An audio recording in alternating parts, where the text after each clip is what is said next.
In all the places of the earth, they know that the gods and spirits affect man's path.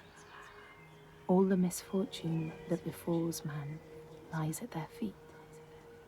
If you have eyes to see, you see their presence and their power. Keep your eyes open, traveler, and you might see their faces. Here, they once said that Loki lies imprisoned in a cave, trapped by his enemies, who set a serpent above to drip venom on his face.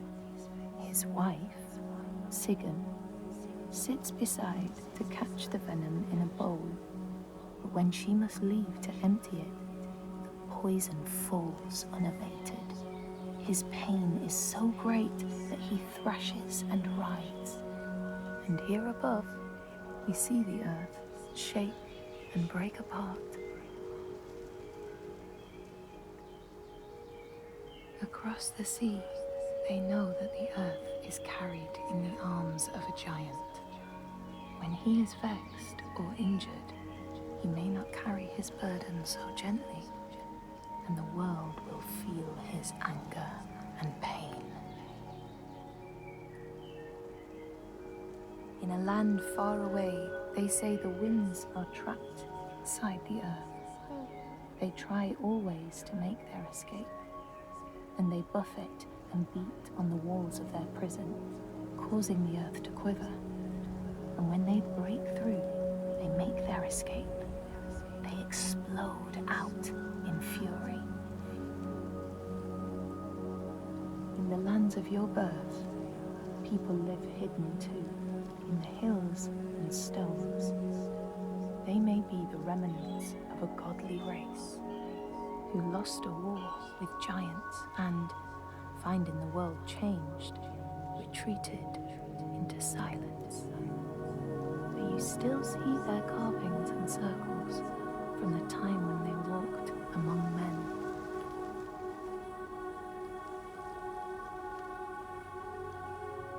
Here, they know that if times are harsh, you may ask of the hidden folk to share their bounty. And if you are strong and wise and good, they may hear your plea and send you aid. But if you are not, or if you do not respect the strictures they lay down, you might have your strife doubled.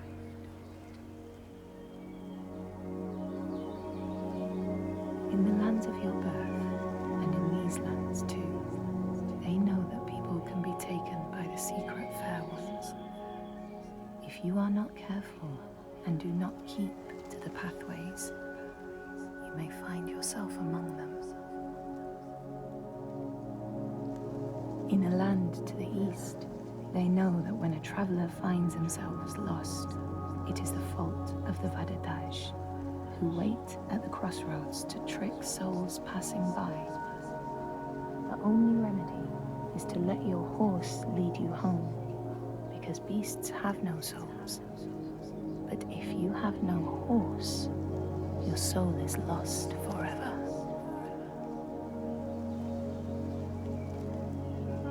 In this place, they know that sometimes the hidden folk will take their children and leave another in their place. These children may look the same as their own, but will be dazed and far away, or ill-tempered. And you know then you have a changeling in your house. In this land, when people cannot raise their children, they will leave them in a sacred place for the hidden folk to take and care for. Sometimes these children come back, but it is said that they are changed, with a wildness in their eyes, and their parents do not want them. These people know that children who have died uncared for can return as útburður, small ghosts clad in fluttering rags. When there are are storms, they may cry as they did when they were human, and will look for their mothers until they find them, and never leave them again.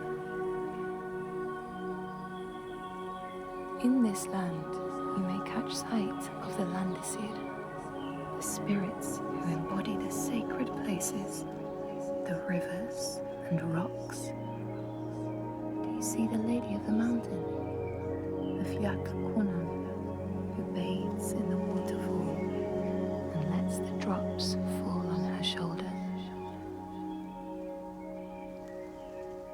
In the heart of the Northlands, they know the storms are born of the Oshkuredi, the hunt of Odin.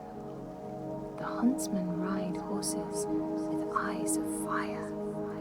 Their weapons clash like thunder, and it is best to hide inside, lest your spirit be called to join them.